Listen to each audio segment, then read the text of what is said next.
بسم اللہ الرحمن الرحیم۔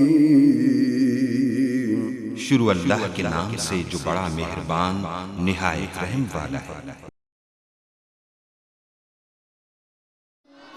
رب کو پیارے رب راضی ہے نہاتے، ان رب کو پیارے رب راضی ہے نہاتے، ایوین پیر چوم دے اسی اللہ والیاں دے، ان رب کو پیارے رب راضی ہے ناتے، ایوین پیر چوم دے اسی اللہ والیاں دے، ان رب کو پیارے خالق دی کل خدائی اے اناد بادشاہی، خالق دی کل خدائی اے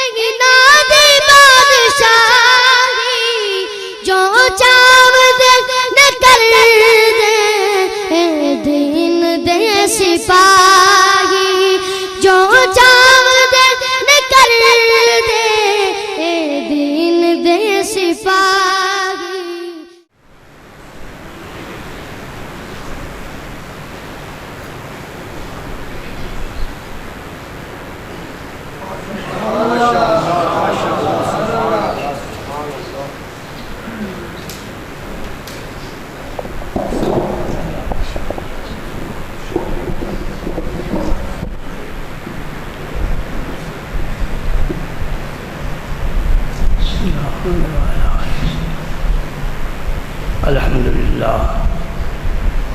الحمد لله نحمده ونستعينه ونستغفره ونؤمن به ونتوكل عليه ونعوذ بالله من شرور أنفسنا ومن سيئات أعمالنا، من يهده الله فلا مضل له ومن يضلل فلا هادي له، ونشهد أن لا إله إلا الله وحده لا شريك له، ونشهد أن سيدنا ومولانا محمدا عبده ورسوله الذي أرسله الله بالحق بشيرا ونذيرا وداعيا إلى الله بإذنه وسراجا منيرا، أشهد أنه صلى الله تعالى عليه وسلم بلغ الرسالة ونصح الأمة وكشف الغمة وجلى الظلمة وجاهد في سبيل الله وعبد ربه حتى أتاه اليقين، اللهم صل على سيدنا محمد وعلى آل سيدنا محمد وبارك وسلم صلاة دائمة مقبولة تؤدي بها عنا حقه العظيم، أما بعد فأعوذ بالله من الشيطان الرجيم، بسم الله الرحمن الرحيم،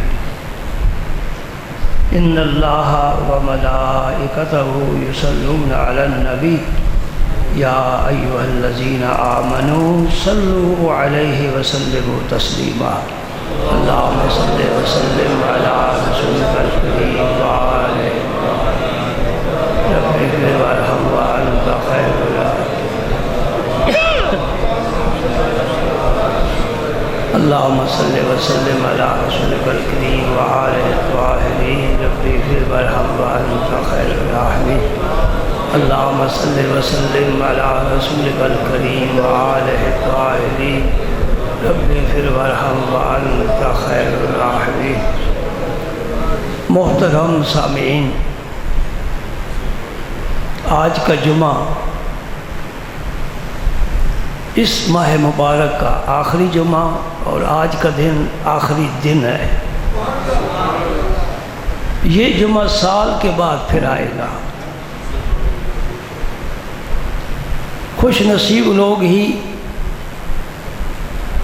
آنے والا ماہ رمضان دیکھیں گے.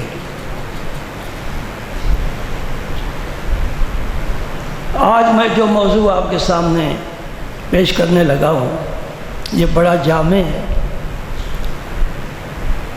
بلکہ اگر یہ اس طرح میں کہوں تو زیادہ بہتر ہے کہ ہماری ساری عبادتوں کی جان ہے. اس کے بغیر نہ نماز ہے، نہ روزہ ہے، نہ حج ہے، نہ زکوٰۃ ہے، نہ تلاوت قرآن ہے، نہ صدقہ و خیرات ہے، کچھ بھی نہیں. اگر یہ ہے تو سب کچھ ہے. تو پھر آپ کو اس کی اہمیت کا اندازہ ہو گیا میرے چند کلمات سے. اور وہ موضوع ہے توبہ.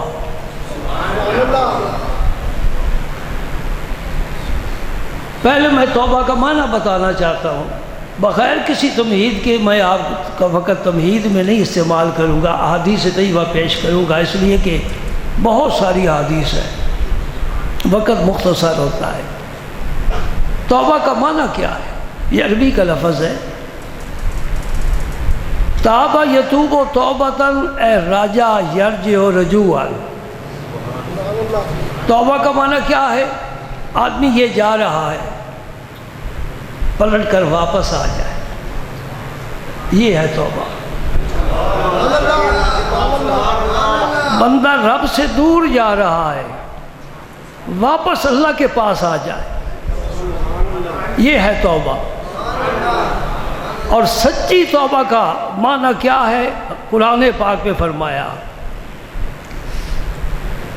کہ بھینس ہو یا گائے ہو، بکری ہو یا کوئی بھی جانور دودھ دینے والا ہو، اس کے پستان سے دودھ نکلے اور پھر واپس نہ جا سکے، یہ تو ہے سچی توبہ. باقی سارا فراڈ ہی ہے. یعنی گناہ کو اس طرح چھوڑ دے کہ زندگی بھر پھر کبھی اس کا خیال بھی اس کے پاس نہ آئے. اور میرے آقا حضور محبوب الہی خواجہ سید محمد نظام الدین اولیاء رضی اللہ تعالیٰ عنہ نے توبہ کی قبولیت کی علامت بتائی ہے. آپ فرماتے ہیں کہ اس کے دوست اس کو چھوڑ جائیں. جو گناہ کی زندگی کے دوست تھے وہ اس کو چھوڑ جائیں، سمجھ لو تو اللہ کی جناب میں پہنچ چکا ہے. جو تیرے راستے میں رکاوٹ ڈالتے تھے، تیرے ساتھ گناہوں میں شریک ہوتے تھے اور تیرے ساتھ گناہوں کے پروگرام بناتے تھے، اب انہوں نے تجھے چھوڑ دیا ہے. اس کا معنی یہ ہوا اب تو سیدھا اللہ کی طرف جا رہا ہے. ایک اور بات بھی بتا کر آگے جانا چاہتا ہوں کہ دعا کی قبولیت کے لیے دو شرطیں ہیں. ویسے تو بہت سی شرطیں ہیں، میں آج دو ہی آپ کو سمجھانا چاہتا ہوں. کیوں نہیں ہماری دعا قبول ہوتی؟ وضو کے بغیر نماز نہیں، احرام کے بغیر حج عمرہ نہیں. صحیح ہے نا؟ تو پھر وضو کے لیے بھی شرط ہے کہ پانی پاک ہو. اگر پانی پاک نہیں تو وضو کیسا؟ ہر پانی سے وضو نہیں کیا جا سکتا. تو ہر کام کی شرط ہے، ہر کام کی شرط ہے. دعا کی قبولیت کے لیے دو شرطیں لوح قلب پر لکھ لو، یاد رکھو. پہلی شرط تو یہ ہے کہ رزق حلال ہو. جس کا لقمہ حلال ہے اسے ہاتھ اٹھانے کی ضرورت نہیں ہے. کہہ دے یا رب لبیک میرے بندے. دیر ہی نہیں لگتی. وہ کہاں ہے؟ اسے کہاں تلاش کرنے پھرے؟ نحن اقرب الیہ من حبل الورید. تیری شاہ رگ سے بھی میں تو تیرے قریب ہوں، تو ہی مجھ سے دور ہے. اگر تو بھی قریب آ جائے، میرا دوست بن جائے. ادھر سے فاصلے ختم ہیں، فاصلے ہماری سر سے بڑے ہوئے ہیں۔ یار نزدیک تر از من بمنست وی عجب وی کہ من از و دورم، میرا یار تو میری جان سے بھی میرے سے زیادہ قریب ہے، تعجب کہ یہ بات ہے کہ میں ہی اپنے یار سے دور ہوں۔ پہلی شرط کیا ہے دعا کی قبولیت کے لیے؟ مسلم شریف کی حدیث ہے، رسول کریم صلی اللہ علیہ وسلم فرماتے ہیں، اس کا مفہوم ہے، ایک شخص طویل سفر پر جا رہا ہے، اس کے بال پراگندہ ہیں اور سفر میں ایسی حالت ہوتی ہے، اور وہ یا رب کہتا ہے، یعنی اللہ سے دعائیں مانگتا ہے۔ حضور فرماتے ہیں انا یستجاب لہ، اس کی دعا کیسے قبول ہو؟ یہ حضور نے تمہید کیوں بیان فرمائی کہ مسافر کی دعا قبول ہوتی ہے، روزہ افطار کرتے وقت جو دعا مانگو قبول ہوتی ہے، باپ کی دعا اولاد کے حق میں قبول ہوتی ہے۔ قبولیت کے لیے اس کی شکست حالت ہے، یہ بھی رب کی رحمت کو بلاتی ہے کہ یہ شکست حالت ہے، مسکینی کی حالت میں ہے، کیا کہتا ہے؟ اللہ پاک فرماتے ہیں کیا کہتا ہے؟ حضور فرماتے ہیں یا رب کہہ رہا ہے، انا یستجاب لہ، اس کی دعا کیسے قبول ہو؟ مطعم حرام ملبس حرام مشرب حرام، اس کا کھانا حرام، پینا حرام، لباس حرام۔ بات سمجھے کہ نہیں سمجھے؟ سمجھ گئے ہو؟ لقمہ حلال۔ دیکھو نا، آپ چائے پی رہے ہیں، اس سے بخارات اڑتے ہیں، ان کی ذات میں مکھی آ جائے تو گر جائے، اگر اکیلے بیٹھے تو شاید آپ وہ مکھی نکال کر پی لیں، مجلس میں بیٹھے تو پھر آپ اپنی توہین سمجھیں گے کہ کہیں گے بڑا بے ذوق آدمی ہے، مکھی گر کے پھر بھی چائے پی رہا ہے۔ حالانکہ رسول کریم صلی اللہ علیہ وسلم نے فرمایا مکھی کو ڈبو کر باہر نکال دو، مشروب تیرا پاک ہے، پی لے، ضائع نہ کر، رب کا رزق ضائع نہ کر۔ ہم ناشکرے ہیں تب روتے ہیں۔ کل ایک ساتھی میرے پاس بیٹھا کہتے جی تیل مہنگا ہو گیا، فلاں چیز، میں کہ ککھ نہیں مہنگا ہوا، کچھ نہیں، میں تمہارے ذرائع آمدن بھی تو بڑے ہیں نا، بولو نا، تمہارے آمدن کے ذرائع بھی تو بڑے ہیں نا، تو کیا ہوا 4 پیسے بڑھ گئے تھے؟ اصل بات یہ کہ ہم نے رونے کی عادت بنا لی ہے، ہر رونا ہی رونا ہے۔ رب کہتے پھر روتا رہے، تیرے کام تو چلتے رہیں گے نا، لیکن تجھے رونے کی عادت ہے۔ حضور نے فرمایا اگر لقمہ تیرے ہاتھ سے گر جائے اس کو اٹھا لے، اگر اس کے ساتھ کوئی چیز ایسی لگی ہے تو صاف کر لے اور کھا لے، رب کے رزق کی قدر کر۔ اور جو عرب ممالک میں رہتے ہیں وہ میری بات کی تائید کریں گے، عرب لوگ اس اناج کو، رزق کو اتنا ضائع کرتے ہیں جس کا کوئی اندازہ نہیں۔ گھر کے 5 فرد ہیں، 6 فرد ہیں، 3 کلو چاول پکا لیں گے۔ بھائی کسی جن کی دعوت کرنی ہے، یہ کس نے کھانے ہیں؟ اتنے پکاؤ جتنے تم نے کھانا ہے۔ حضور نے فرمایا ناب کر پکاؤ، اس میں برکت ہوگی۔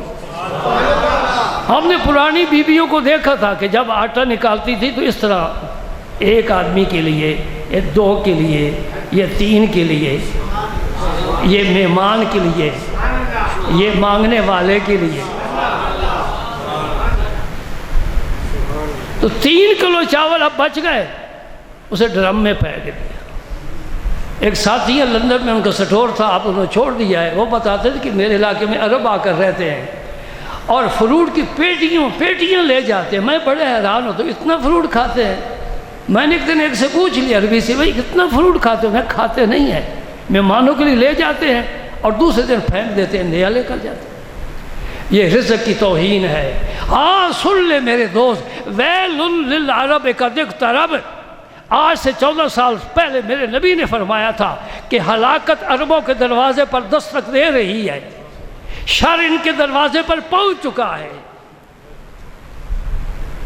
اب وہ وقت آ گیا ہے عربوں کی ہلاکت کا، تباہی کا، بربادی کا۔ یہ شہزادوں کی شہزادگی ختم ہو جائے گی اور آ جائیں گے اس نقطے پر جس نقطے سے یہ چلے تھے۔ اللہ پاک مسلمانوں کو امن نصیب فرمائے۔ ہم تو یہ دعا ہے،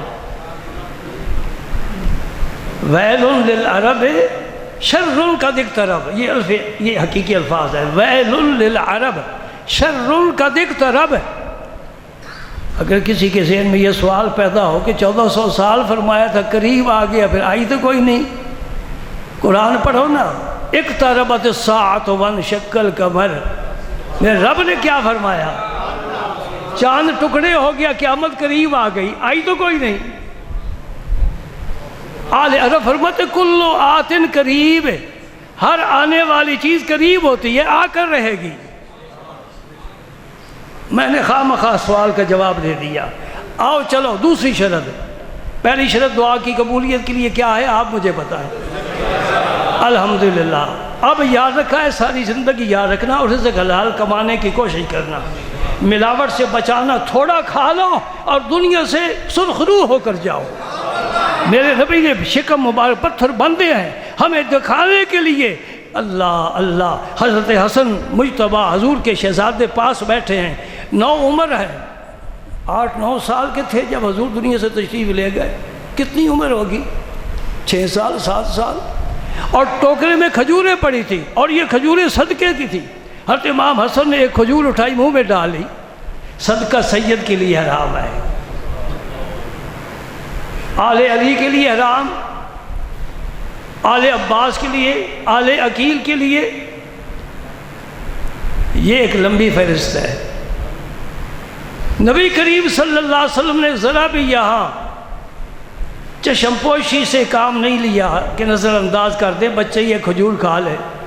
حضور نے فوراً ان کے منہ میں انگلی ڈال کر کھجور باہر نکال دی، فرمایا تجھے پتہ نہیں ہم صدقہ نہیں کھاتے۔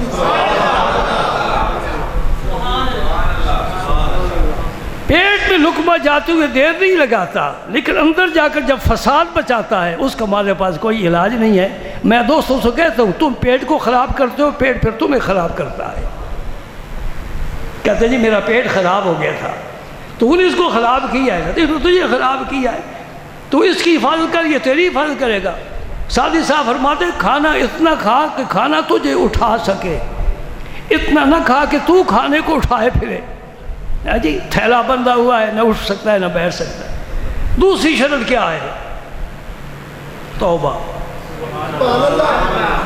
پہلی شرط رزق حلال اور دوسری شرط ہے توبہ۔ گناہوں سے کرے توبہ، پھر رب سے مانگے، رب دیتا ہے کہ نہیں دیتا؟ اسے دینے کے بڑے طریقے آتے ہیں، وہ بن مانگے دیتا ہے۔ ہم نے کب کہا تھا اللہ میں دنیا میں بھیج دیا؟ ہم نے کہا تھا میں ایمان عطا فرما، دے دیا۔ ہم نے کہا ہے میں صحت عطا فرما، صحت عطا فرما دی۔ خالی ہاتھ آئے تھے، ماشاءاللہ اب تو ہم نے بہت کچھ بنا لیا ہے۔ ابھی شیخ چلی کا پتہ نہیں منصوبہ کہاں تک جاتا ہے۔ میں کہتا ہوں شیخ چلی کی کسی نے دیکھا ہے کہ نہیں دیکھا مجھے بھی پتہ نہیں، ہم بھی بزرگوں سے سنتے چلے ہیں۔ بھائی ایک شیخ چلی ہوا ہے، بڑے منصوبے بناتا تھا۔ میں نے کہا میں تو ہر آدمی کو ہی شیخ چلی سمجھتا ہوں۔ اللہ تعالیٰ نے موت کو پیدا فرمایا، فرشتوں نے عرض کیا یا اے اللہ یہ تو کوئی دنیا میں جا کر کام ہی نہیں کرے گا، انسان ہے، موت سامنے ہوگی نا۔ پنجابی اس کو کہتے ہیں ہوا، اے بچے ڈرا دے نا، ہوا ہوا آ رہا ہے، بچہ سہم جاتا ہے بڑی کیا چیز آ رہی ہے۔ ہم نے بچپن میں ہی ان کا دل چھوٹا کر دیا ڈرا ڈرا کر۔ علی المرتضیٰ نے خیبر میں فرمایا تھا مرحب سے، ان الذی سمتنی امی حیدرا، اے مرحب، اے مرحب میرا ماں نے نام ہی حیدر رکھا ہے۔ حیدر کا معنی شیر، میں پیدائشی شیر ہوں، تو میرا مقابلہ کیا کر سکتا ہے؟ بچوں کو ڈرا ڈرا کر۔ اللہ اکبر اللہ اکبر۔ اللہ پاک نے فرمایا میں نے موت کو پیدا کیا ہے، اب میں امید پیدا کرنے لگا ہوں تاکہ بندے کی نظر موت پر نہ ہو، امید پر ہو۔ میں نے وہ کام کرنا ہے، میں نے اس پہاڑی پر چڑھنا ہے، پھر اس پر چڑھ کے دوسری اونچی نظر آئے گی، اب میں نے اس پر چڑھنا ہے۔ ساری زندگی پہاڑی سفر کرتا رہے گا، منزل نہیں ملے گی۔ پہلی شرط ہے رزق حلال، دوسری شرط ہے توبہ، گناہوں سے توبہ۔ توبہ کا کیا معنی ہے؟ یا رب میری توبہ، جس گناہ کے راستے پر جا رہا ہے پلٹ آئے، واپس آ جائے، یہ ہے توبہ۔ نماز نہیں پڑھتا تھا تو توبہ کا کیا معنی ہے؟ 5 وقت کہہ دے توبہ میری، یا اللہ بیٹھا رہے دکان پر ہی، نہیں، نماز شروع کر دے۔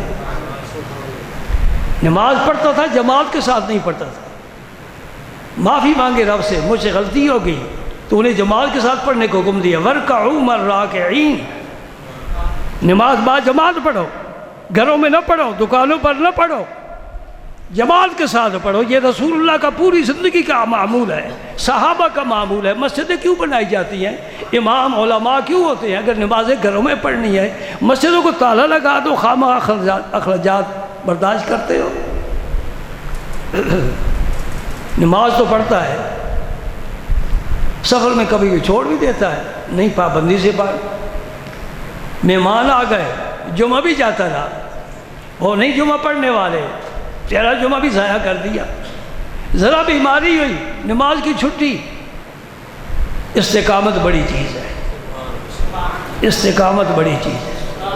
نماز پڑھو، پابندی سے پڑھو، جماعت کے ساتھ پڑھو، اور مسجد میں پڑھو، اور جامع مسجد میں پڑھو تو 500 نماز کا ثواب۔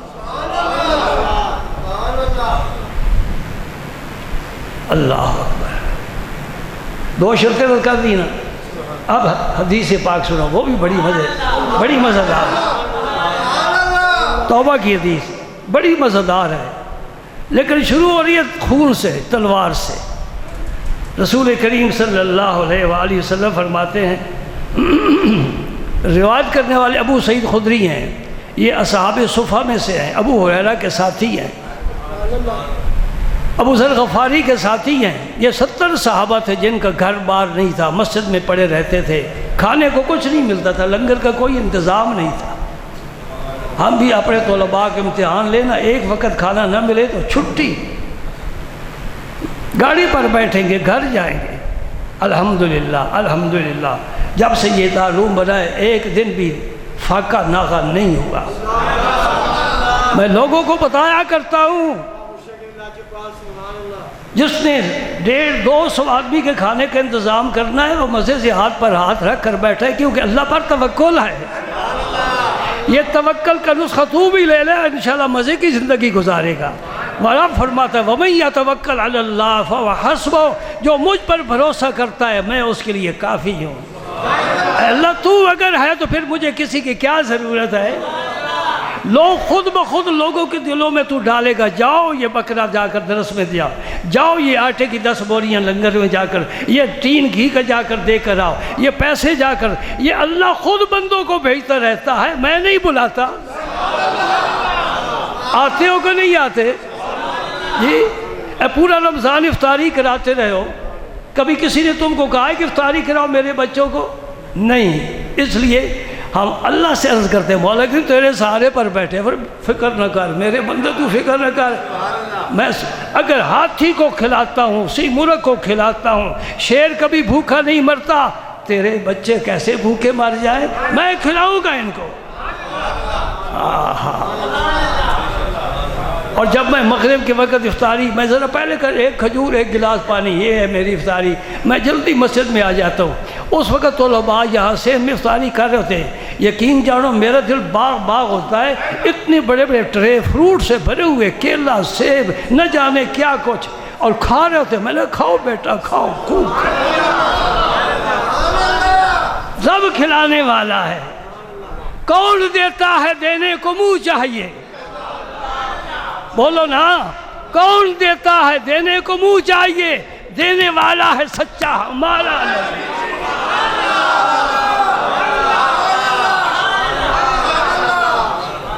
اور پیارے نبی تو کدھر سے دیتا ہے؟ تم نے خود پیٹ پر پتھر بندھے ہوئے ہیں، تو کہاں سے دیتا ہے؟ فرماتے ہیں انما انا قاسم واللہ یعطی، بھائی دیتا تو اللہ ہے، میں تو تقسیم کرتا ہوں۔ حضور محبوب الہی سے کسی نے پوچھا حضور یہ تقسیم کا حق کس کو ہے؟ اے درویشوں کو رزق کہا جاتا ہے نا، کون تقسیم کرے؟ آئے ہائے، ان لوگوں نے انتہا کر دی۔ حضور محبوب الہی فرمانے لگے تقسیم اس کو ہے جو اپنے حصے سے دستبردار ہو۔ نہیں سمجھے؟ اپنا حصہ نہ رکھے، پھر اسے تقسیم کرتے وقت لطف آئے گا کہ میں نے تو کھانا کچھ نہیں، سب بانٹ دو۔ یہ حدیث پاک بھائی رہ نہ جائے، بہت ضروری ہے۔ نبی کریم صلی اللہ علیہ وسلم فرماتے ہیں کہ بنی اسرائیل میں ایک شخص تھا، قاتل 99 انسان، اتنا ظالم تھا کہ اس نے 1 2 10 20 نہیں 99 آدمی قتل کر ڈالے۔ بعض لوگوں کو جرم کرتے ہوئے بڑا لطف آتا ہے۔ چنگیز خان، اس کے سامنے گردن اڑائی جاتی تو بڑا خوش ہوتا۔ حجاج بن یوسف، دن میں 2 4 اگر آدمی شہید نہ کرتا، کھانا ہضم نہ ہوتا۔ یہ بدبخت لوگ ہیں، ان کے سینوں میں دل نہیں ہوتا، پتھر ہوتا ہے۔ اللہ اللہ۔ اور میرا نبی کسی بچے کے رونے کی آواز سنتے صبح کی نماز کے وقت، جب بیویاں بھی نماز پڑھتی، بچہ کسی گھر میں رو رہا ہے، آپ نماز کو مختصر فرما دیتے کہ اس کی ماں میرے پیچھے نماز پڑھ رہی ہے، بچہ پریشان، اس کی ماں پریشان، اللہ کا نبی پریشان۔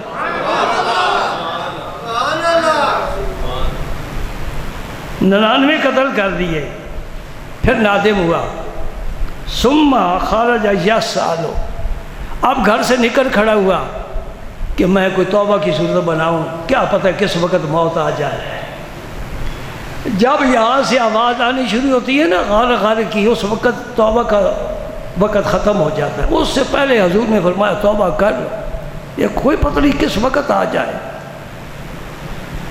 لوگوں سے پوچھنے لگا کہ میں نے 99 خون کیے ہیں، تو کیا کوئی صورت ہے معافی کی؟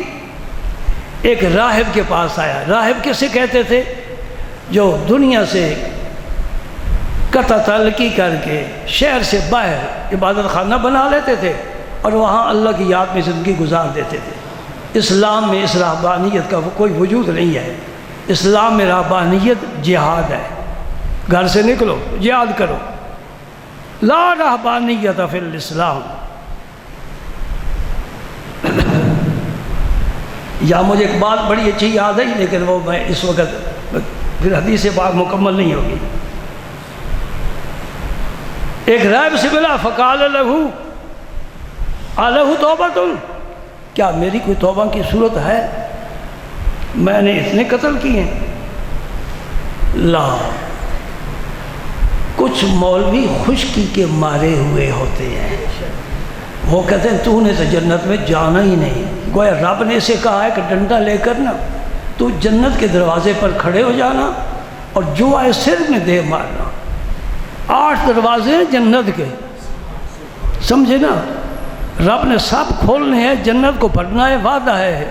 دوزخ سے بھی جنت سے بھی میں تمہیں بھروں گا۔ یہ کلمہ پڑھنے والے کدھر جائیں گے اگر مولوی کھڑے ہو گئے؟ جی صرف مولوی نے جنت میں جانا ہے؟ یہ بھی کافر ہے، وہ بھی کافر ہے، وہ بھی کافر ہے، وہ بھی دوزخی، وہ بھی دوزخی، وہ بھی دوزخی۔ کوئی اپنی خبر ہے؟ حضرت صلی اپنی بھی تو خبر بتاؤ نا۔ تمہارے پاس کوئی ہے سرٹیفکیٹ کہ تمہیں جنت میں بھیجا جائے گا؟ یہ سارے دوزخی ہیں، یہ آگ لگا رکھی ہے ملا نے۔ اس منبر سے یہ شعلے اٹھتے ہیں۔ وہ پاک لوگ چلے گئے جس آگ کو بجھاتے تھے اخلاق کے ساتھ، پیار کے ساتھ، محبت کے ساتھ۔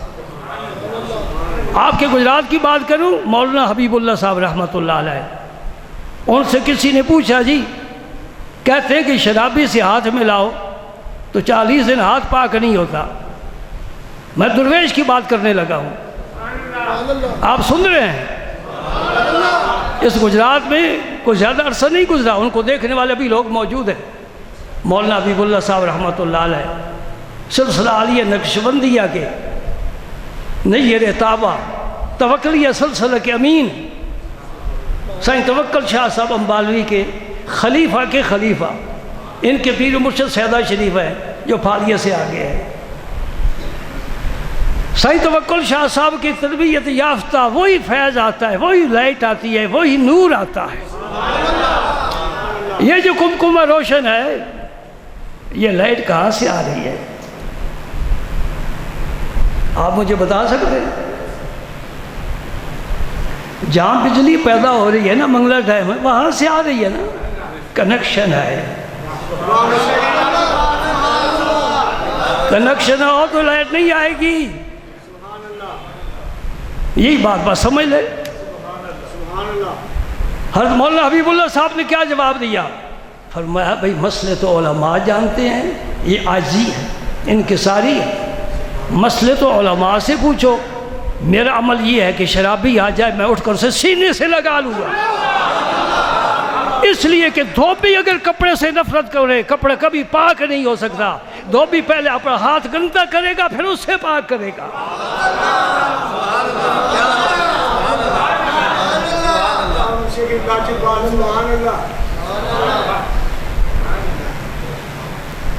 حدیث میں نے آج مکمل کر کے اٹھنا ہے.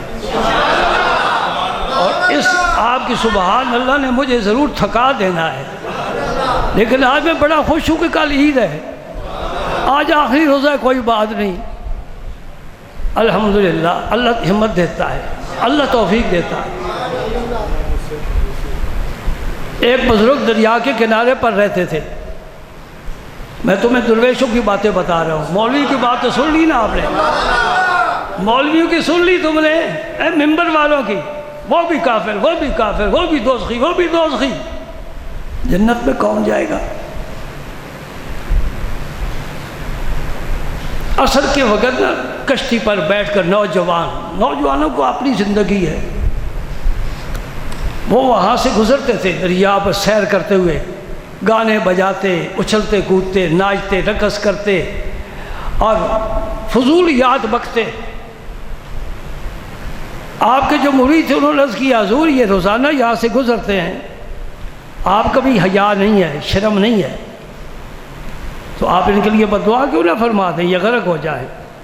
فرمایا آؤ ہاتھ اٹھاؤ دعا مانگتے ہیں. سنو آؤ مل کر. بڑے خوش ہوئے مرید. ابھی غرق ہوئی، ابھی مرید اس قسم کے شغل پر بڑا خوش ہوتے ہیں. پیر کی دعا قبول ہوئی، غرق ہو گیا. پیر وہ نہیں ہے جو غرق کرے، پیر وہ جو غرق ہوئے کو پار کرے. وہ کیسا پیر ہے جو ڈبونے کا عادی ہو، نہیں پار لگانے کی عادت ہے. سبحان اللہ. آپ فرمائے آؤ دعا مانگے. صاحب نے ہاتھ اٹھا دیے. مولا کریم جس طرح اس دنیا میں خوش ہیں اس جہان میں بھی یہ خوش رہیں. ان نوجوانوں نے جب بات سنی وہ کشتی سے اتر آئے، قدموں میں گرے، توبہ طائب ہوئے، آپ کے مریدوں میں شامل ہو گئے.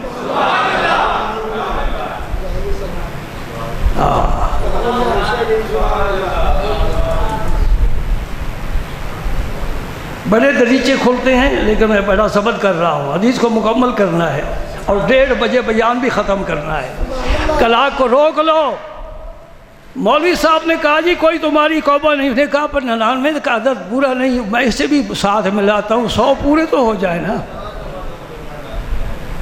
تو میں یہ سمجھتا ہوں جو مولوی دوزخ میں بھیجنے کا عادی ہو اس کے لیے یہی نسخہ کامیاب نسخہ ہے، تاکہ وہ تو جنت میں جائے نا.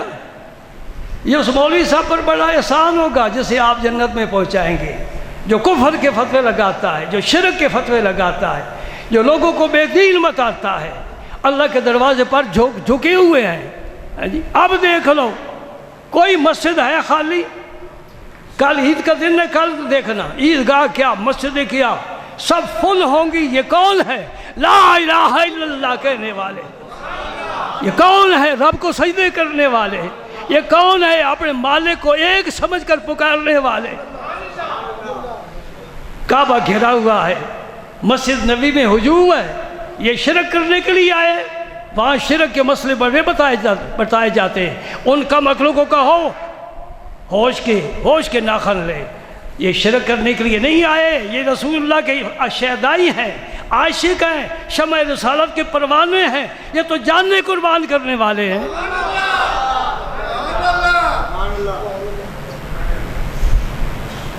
اچھا مجھے آپ سے ایک سوال ہے. تمہارے پاکستان میں کتنے ایسے نوجوان اس وقت زیر زمین آرام فرما رہے ہیں جنہوں نے اپنی جانیں ناموس رسالت پر قربان کیا. ٹھیک ہے نا؟ چلو زیادہ نہ جاؤ دور. غازی علم الدین کا نام تو جانتے ہیں، جس کا مقدمہ لڑنے کے لیے خود قائد اعظم کھڑا ہو گیا. کہتے ہیں اسے کوئی نہیں دین کے ساتھ غرض تھی، اس نے پاکستان بنا دیا. وہ تو ناموس رسالت پر جان قربان کرنے والا ہے.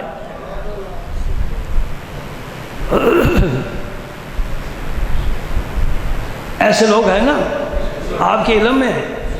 میں اب کیا لسٹ پیش کروں؟ مجھے بتاؤ سعودیہ میں بھی کوئی ایسا شخص گزرا ہے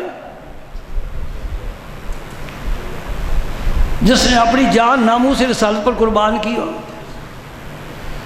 تو پھر اس قوم کو میں قدم نہ چوموں؟ میں اس قوم کے بخت کو سلام نہ کروں؟ یہ کس کا فیض ہے؟ علماء کا فیض ہے، اولیاء کا فیضان ہے، جنہوں نے یہ لوگ تیار کیے، یہ ہیرے سنوارے اور بنائے اور ستھرے کیے. وہ راہب صاحب بھی اللہ کو پیارے ہو گئے، جنہوں نے کہا تھا تیری توبہ قبول نہیں. کبھی یہ نہ کہنا، سوچنا بھی نہ. اللہ بڑا کریم ہے، وہ تو پکارتا ہے آؤ میرے بندو، باز آ باز آ، ہر آنچ ہستی باز آ، گر کافر و گبر و بت پرستی باز آ. کافر ہے، مشرک ہے، پوجا کرنے والا ہے، جس کی بھی تو اگر توبہ کرنے آ جا. ای درگاہ ماں درگاہ نومیدی نیز، 100 بار اگر توبہ شکست باز آ. میں کسی کو مایوس نہیں کرتا. میرا رب فرماتا ہے 100 بار بھی توبہ توڑ چکا ہے، پھر آ جا، پھر توبہ کر، پھر قبول. اللہ اکبر. ایک اور راہب سے ملا، اس سے پوچھا بھائی ہے کوئی توبہ کا دروازہ؟ اس نے کہا یہ کریت قضا و قضا، فلاں فلاں بستی میں چلا جا. وہاں کیوں نہیں کہا توبہ کر؟ میں بھی تیرے ساتھ شریک ہوتا ہوں، مل کر دعا کرتے ہیں اللہ تیرے گناہ معاف فرمائے. راہب تھا نا، انہیں کہا فلاں بستی میں چلا جا. اس بستی میں کیا ہے؟ اس بستی میں نیک لوگ رہتے تھے. یوں کیوں نہ کہہ دوں کہ اللہ کے ولی رہتے، سیدھی سی بات کر دو نا. اس بستی میں اللہ کے ولی رہتے تھے جو صبح و شام اپنے رب کی بندگی کرتے تھے. اس راہب نے کہا اس بستی میں چلا جا. وہ اس طرف جانے لگا. اب توبہ تو ہو گئی. جب دل ندامت محسوس کرے اور گناہ کو چھوڑنے کا پختہ ارادہ کر لے، زبان سے نبی کہے توبہ ہو گئی. ابھی راستے میں تھا تو اس حضرت اسرائیل بھی آ گئے. موت کا وقت آ گیا. جو راستہ اس نے طے کیا تھا وہ تھوڑا تھا، جو طے کرنا تھا وہ زیادہ تھا.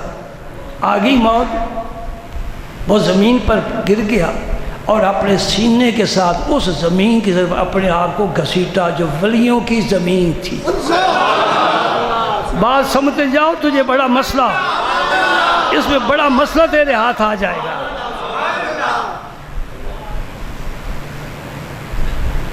روح قبض ہو گئی. جنت میں لے جانے والے فرشتے رحمت کے وہ بھی آ گئے، دوزخ میں لے جانے والے عذاب کے فرشتے وہ بھی آ گئے.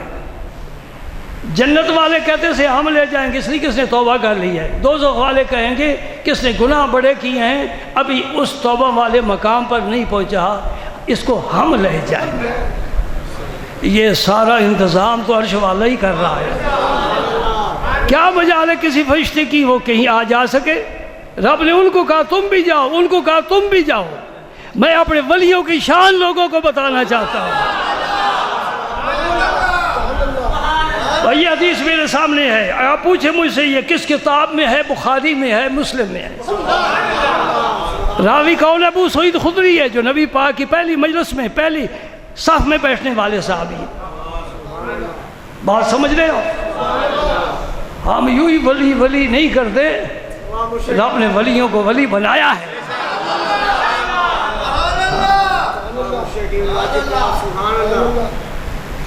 اللہ پاک نے ایک اور فرشتہ بھیجا، جاؤ ان دونوں کے درمیان فیصلہ کرو. پتہ چلا کبھی کبھی جھگڑا فرشتوں میں بھی ہو جاتا ہے. لیکن ہوتا اللہ کے امر کے تحت ہے اور ہوتا سنجیدہ ہے، سنجیدہ۔ کیا فیصلہ کروں؟ رب نے فرمایا کہ ان کو کہو زمین کی پیمائش کرو، جدھر سے آیا ہے وہ اگر زیادہ ہے تو یہ ولیوں کا ہے، اور جو باقی زمین ہے وہ اگر زیادہ ہے تو یہ بھی گناہ گار ہے، اس کی توبہ بھی قبول نہیں ہوئی۔ حقیقت میں زمین وہ زیادہ تھی۔ رب نے فرمایا تو سمٹ جا، اسے کہا تو پھیل جا۔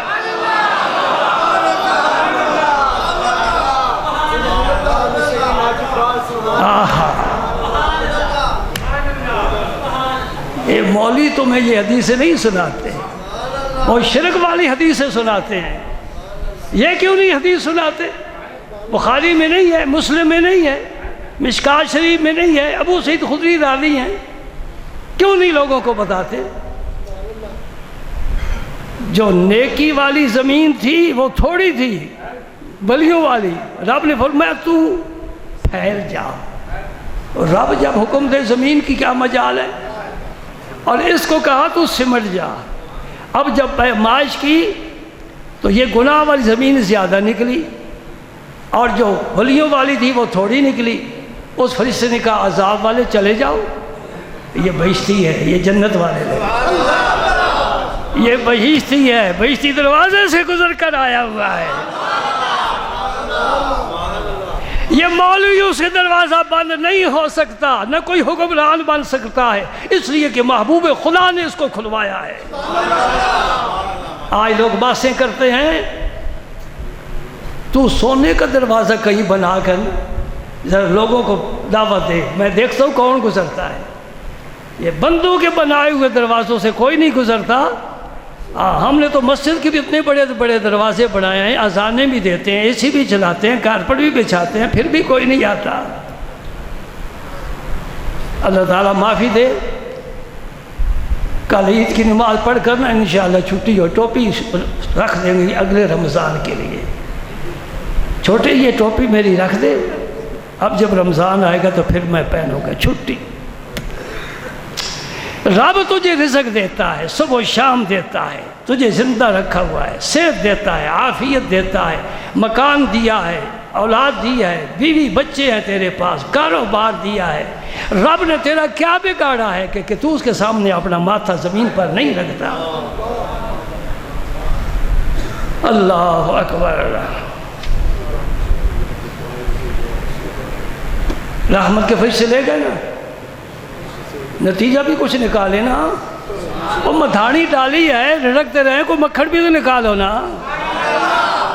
پتہ چلا تو 100 گناہ کر، 1000 کر، لاکھ کر، کروڑ کر، رب سے معافی مانگ، ولیوں کے قدموں میں جا، بخشا جائے گا۔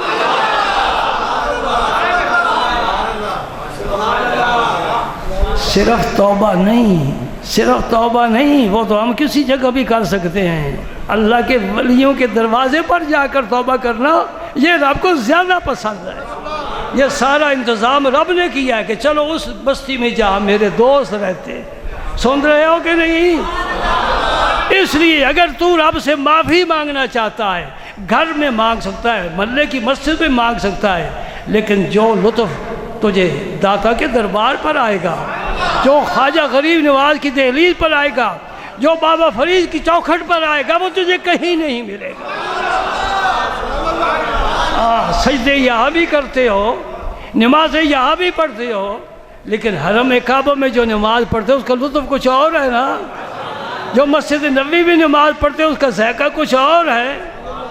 یہ اپنے اپنے مقامات کی تاثیر ہوتی ہے، میاں اپنے اپنے مقامات کی تاثیر ہوتی ہے۔ ایک عالم تھے، وہ پرانے زمانے کے پنکھے چھت کے ساتھ لکڑی لٹکاتے تھے نا، رسی کے ساتھ باندھ کر، اس پر بوریاں وغیرہ کپڑے موٹے ڈال ڈوری کے ساتھ کھینچتے تھے، وہ سب کو ہوا آتی تھی۔ بچوں نے نہیں دیکھا، ہم تو اسی میں جوانی گزار کر آئے ہیں۔ یہ تو اب ہے، یہ نہ ہو تب بھی کوئی فرق نہیں پڑتا۔ کھجور فین بڑا سستا ہے، بل بھی نہیں آتا، تھوڑا ہاتھ ہلانا پڑتا ہے، اعصاب کو تقویت ہو جاتی ہے۔ رکھ لو گھر، میں نے رکھا ہوا ہے۔ سفر میں بھی ساتھ لے جاتا ہوں. پرانی روایت ہے، پنکھا ہلانا، پنکھا ہلانا. اللہ اللہ. ایک آ گیا سائل، اس نے سوال کیا، حضرت جی نیک آدمی جو نیکی کرتا ہے، بس یہ آخری مسئلہ، عید کی نماز بہرحال کل 6 بجے پڑھیں گے. اب بھول نہ جاؤ نا، انشاءاللہ صبح 6 بجے.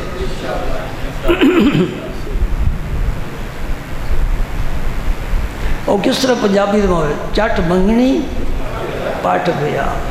نماز میری اس طرح ہوتی، کوئی تقریر وغیرہ نہیں، بغت کھڑا اللہ اکبر. جو آگے آگے جو رہ گیا رہ گیا، کیونکہ ہماری کوئی جھولی پھیرنے والا نہیں ہے.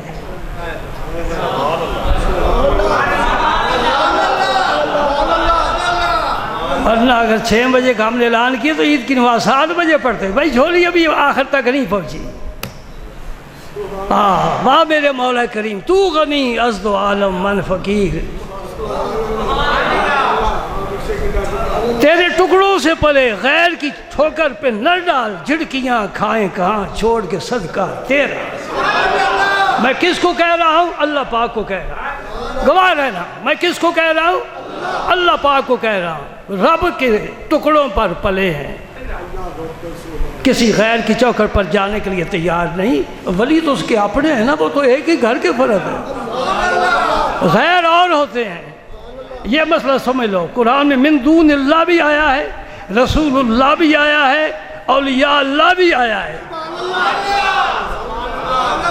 یہ فرق بعض لوگ نہیں کرتے اور لوگوں کو مبتلا کر دیتے شکوک و شبہات میں. من دون اللہ کے دروازے پر جانا شرک ہے، رسول اللہ کے پاس جانا عین توحید ہے. اللہ اکبر، سبحان اللہ. انہیں پوچھا جی یہ جو اللہ والے ہوتے ہیں یہ تو محنت کرتے ہیں، عبادت کرتے ہیں، نیک لوگ ہوتے ہیں، رات دن اللہ کے ذکر میں گزارتے ہیں، جو ان کے مزار پر آتے ہیں ان کو بھی کوئی فائدہ پہنچتا ہے؟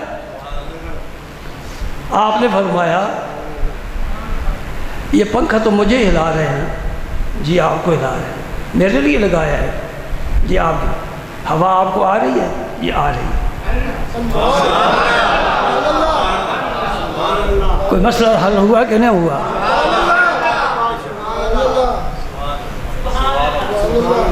پنکھا میرے لیے ہلا رہے ہیں، آپ میرے پاس بیٹھے ہیں، آپ کو ہوا پہنچ رہی ہے؟ پہنچ رہی ہے. جس ولی اللہ پر رحمت کا نزول ہوتا ہے، جو وہاں ہوتا ہے اس سے بھی فیض ملتا ہے. اس لیے مزارات پر جاتے ہیں. مزار والوں سے ہم نہیں سوال کرتے، نہ مانگتے، مانگتے اللہ سے ہے، وحدہ لا شریک سے مانگتے ہیں. موتی ہے، قاسم میرا نبی ہے، لیکن اللہ والوں کو جو فیض ملتا ہے، سبحان اللہ سبحان اللہ.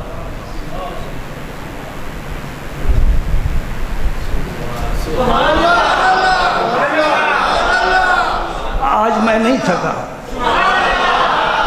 میں کل کے دریچے میں جھانک کر آپ کی عید کی خوشیاں دیکھ رہا ہوں، آپ کے بچوں کے رنگ برنگے لباس دیکھ رہا ہوں، اور ان کو پلیٹ میں سیویاں کھاتے ہوئے دیکھ رہا ہوں. میں آج بہت خوش ہوں. اس لیے خوش ہوں کہ جس میرے رب نے مجھے اور آپ کو توفیق دی ہے کہ پورا ماہ تراویح پڑھو، روزہ رکھو، روزے کے آداب برقرار رکھو. وہ بڑا کریم ہے، وہ انشاءاللہ قبول بھی فرمائے گا. اس بات پر خوشی ہے کہ اللہ تیرا کرم ہے، تو نے ہمیں توفیق عطا فرمائی اپنے حکم کی تعمیل میں. اب ہم امید لگائے بیٹھے ہیں کہ شام ہوگی، سورج غروب ہوگا، تیری رحمت کا دسترخوان بچھ جائے گا. آؤ بھائی روزے دارو، آؤ آؤ، میں تمہیں انعام عطا کرنا چاہتا ہوں. کیا انعام ہے؟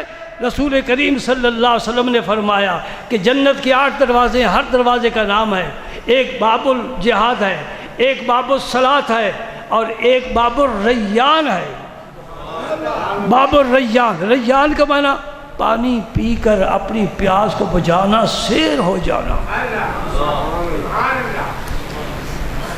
یہ جو پیاس سے جائیں گے نا روزے دار، تو وہ باب الریان پر جو فرشتے مقرر ہیں وہ کہیں گے تم ادھر آؤ.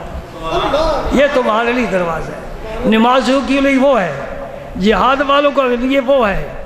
8واں دروازہ کیا ہے؟ باب محمد صلی اللہ علیہ وسلم، اس پر لکھا ہوا ہے باب فرید لکھا ہوا ہے، باب معین لکھا ہوا ہے، اس پر لکھا ہوگا بڑا موٹا خوبصورت باب ہے۔ اس میں کون گزرے؟ اس میں سے وہ گزرے جن کی شفاعت رسول اللہ نے فرمائی ہے۔ ان کے پاس عمل کوئی نہیں تھا، ان کی مسکینی کو دیکھ کر آمنہ کے در یتیم کو ترس آیا، فرمایا ادھر آؤ، کلمہ تو پڑھا ہے نا، ادھر آؤ ادھر آؤ۔ یا رسول اللہ ہم کدھر جائیں، کوئی عمل ہی نہیں، فرمایا اس دروازے سے گزر جاؤ۔